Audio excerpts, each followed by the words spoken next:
Bailment is defined in section 148 of Indian contract act. Bailment क्या है, baler क्या है, बेली क्या है, ये सेक्शन 148 में इंडियन कॉन्ट्रैक्ट एक्ट में बताया गया है। अब bailment is the delivery of goods by one person to another for some purpose. Bailment जो होता है वह गुड्स की डिलीवरी होती है एक आदमी से दूसरे आदमी तक। सिंपल भाषा में यही है कि बेलमेंट जो होता है वो गुड्स की डिलीवरी होती है एक आदमी से दूसरे आदमी तक फॉर सम पर्पस, किसी एक निश्चित उद्देश्य के लिए, upon a contract that they shall when the purpose is accomplished be return और otherwise disposed of according to the direction of the person delivering them. कि जब वो पर्पस पूरा हो जाएगा तो जो दूसरा आदमी है जिसको गुड्स दी गई है वो पर्पस पूरा करने के बाद पहले आदमी को लौटा देगा। तो सिंपल भाषा में बेलमेंट यही है कि एक आदमी अपने गुड्स को दूसरे को देता है किसी पर्पस के लिए और दूसरा आदमी अपने पर्पस को कंप्लीट करने के बाद उसे पहले आदमी को लौटा देता है। इसमें दो पार्टी होती है, पहली होती है बेलर, जो आदमी किसी वर्क करने के लिए या किसी पर्पस के लिए उसको दूसरे को देता है वो होता है बेलर, और दूसरी पार्टी जो उस पर वर्क करती है वो होती है बेली। अब इसे हम एग्जाम्पल समझते हैं। जैसे रेड कैप वाला, ये है एक पर्सन, और ये विदाउट कैप वाला ये है एक शॉपकीपर, ये एक दर्जी है। रेड कैप वाले ने अपनी एक शर्ट धोने के लिए इसको दी, तो उसने अपनी शर्ट शर्ट मान लो उसका गुड्स है, उसने अपने गुड्स की डिलीवरी भी की एक पर्पस के लिए, और पर्पस क्या है उसको धोना। और ये जो शॉपकीपर है ये उस पर वर्क करेगा, ये उसको धुलेगा और धुलने के बाद इसको लौटा देगा। तो ये जिसकी शर्ट है, जिसने किसी स्पेसिफिक वर्क करने के लिए दिया है वो बेलर, और जो इस पे स्पेसिफिक वर्क करेगा वो बेली। और इसको कंप्लीट करने के बाद ये सेक्शन 148 कहता है कि इसको कंप्लीट करने के बाद बेलर के डायरेक्शन के अनुसार बेली उसे रिटर्न कर देगा। मतलब ये अपनी शर्ट इसको देगा धोने के लिए, ये इस पे वर्क करेगा मतलब धोएगा, और धोने के बाद ये इसे लौटा देगा। यही है कॉन्ट्रैक्ट ऑफ बेलमेंट, जिसमें बेलर अपने गुड्स का डिलीवरी करता है बेली को किसी स्पेसिफिक पर्पस के लिए, और पर्पस पूरा होने के बाद बेली उसे रिटर्न कर देता है। Essential features of bailment. अब बेलमेंट्स की कुछ एसेंशियल फीचर्स होती हैं कि अगर ये चीजें नहीं रहेंगी तो बेलमेंट नहीं होगा। तो पहला इसका फीचर होता है डिलीवरी ऑफ पोजीशन, ये बहुत कॉमन है। The first important characteristic of bailment is the delivery of position by one two another. ये बहुत कॉमन चीज है, जैसे मैंने एग्जांपल में बताया। मान लीजिए मेरे पास एक शर्ट वो गंदी है, मैं धोबी के पास जाता हूँ, मैं कहता हूँ ये मेरी शर्ट गुड्स हो गई, मैंने उसे दी कि इस पे तुम इसको धो देना और धोने के बाद मुझे लौटा देना।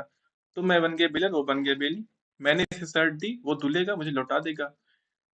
तो बेलमेंट होने के लिए अगर मैं उसे शर्ट दूं ही ना तो बेलमेंट कैसे होगा? तो यही कहता है कि delivery of position is the important characteristic of bailment by one person to another person. मतलब गुड्स की डिलीवरी एक आदमी से दूसरे आदमी तक या बेलर से बेली तक होना बहुत जरूरी है। बिना गुड्स की डिलीवरी के ये कॉन्ट्रैक्ट नहीं हो सकता। अब इसमें दो चीजें आती हैं, एक बेलमेंट होता है, एक कस्टडी होता है। बेलमेंट होता है जिसमें बेलर किसी पर्पस के लिए अपने गुड्स को देता है या उसे डिलीवर करता है, और कस्टडी होता है जैसे कोई सर्वेंट है वो अपने ओनर की चीज यूज कर रहा है, तो वो बेलमेंट नहीं हुआ। जैसे कि अब अब इसमें है डिलीवरी दो तरह की होती है, एक होती है एक्चुअल डिलीवरी, एक होती है कंस्ट्रक्टेड डिलीवरी। एक्चुअल डिलीवरी वो डिलीवरी है जब हम किसी चीज को डायरेक्ट उसकी फिजिकल फॉर्म में दे देते हैं। जैसे मैं गया, मुझे अपनी शर्ट धुलवाने के लिए देनी है, मैंने शर्ट निकाली, शर्ट को दे दी, ये नॉर्मल हुआ, मैंने इसको फिजिकली निकाला, ये फिजिकल फॉर्म में कपड़े की तरह है, मैंने इसको दे दी, ये एकदम सिंपल है, यही होती है एक्चुअल डिलीवरी। कंस्ट्रक्टेड डिलीवरी ये होती है कि मैं डेली को ऐसे कोई टूल प्रोवाइड करूं जिससे वो मेरी शर्ट तक पहुंच जाए। जैसे कि धोबी मेरे घर आता है, मेरे घर के बाहर एक लॉकर लगा है, लॉकर के अंदर मेरी शर्ट है, तो वो मेरे पास आता है, मैंने उसे लॉकर की की दी, मैंने कहा कि ये की लो, तुम जाओ वहां से खोल के ले लो। तो मैंने डायरेक्ट डिलीवरी नहीं की, गुड्स की अपनी शर्ट की डायरेक्ट डिलीवरी नहीं की, मैंने कुछ ऐसा टूल प्रोवाइड कराया कि जिससे वो शर्ट तक पहुंच जाए। तो ये होता है कंस्ट्रक्टेड डिलीवरी। मींस जब डिलीवरी डायरेक्ट ना होकर किसी टूल के जरिए हो, या कोई ऐसा चीज मैं करूं, कोई ऐसा एक्ट करूं जिससे मेरे गुड्स की डिलीवरी से हो जाए, तो होता है कंस्ट्रक्टेड डिलीवरी। अंतर इतना है, एक्चुअल डिलीवरी डायरेक्ट होती है, मुझे कपड़े धुलने के देने हैं, मैंने कपड़े डायरेक्ट धुलने के लिए दे दिए। कंस्ट्रक्टेड डिलीवरी होती है, मेरे कपड़े कहीं लॉकर में रखे, मैंने उसकी चाबी दी कि ये लो चाबी से लेना, खोल के देना, तो ये कंस्ट्रक्टेड डिलीवरी है। मैं चाबी दे रहा हूं, जो ट्रांसफर पोजीशन वो चाबी का नहीं हो रहा है, वो हो रहा है शर्ट का, मतलब मेरी टी शर्ट का पोजीशन, मेरी टी शर्ट का ट्रांसफर हो रहा है पोजीशन का। तो मैंने इसे एक टूल प्रोवाइड किया जिससे वो जाए और खोल के मेरी शर्ट ले ले, तो ये होता है कंस्ट्रक्टेड डिलीवरी। यही होता है एक्चुअल डिलीवरी और कंस्ट्रक्टेड डिलीवरी में अंतर। Second feature, delivery should be upon contract.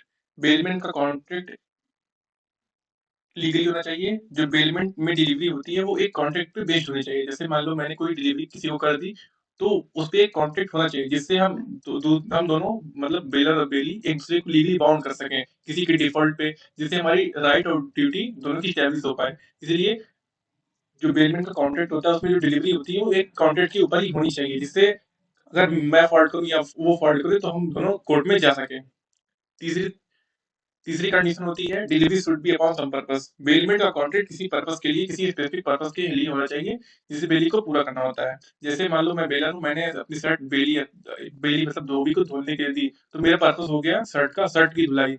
बिना किसी पर्पस के कॉन्ट्रैक्ट का बेलमेंट होता ही नहीं। इसलिए ये तीसरी शर्त कहती है bailment of goods is always made for some purpose and is subject to the condition that when the purpose is accomplished the goods will be returned। मतलब जब मैंने जिस पर्पस से गुड्स बेली को दी है, जब वो पर्पस पूरा हो जाएगा तो बेली मेरे मेरे अकॉर्डिंग या कॉन्ट्रैक्ट के अकॉर्डिंग जो मैंने कहा है उस तरह उसे लौटा देगा उस पे काम करके। तो बस इतना ही।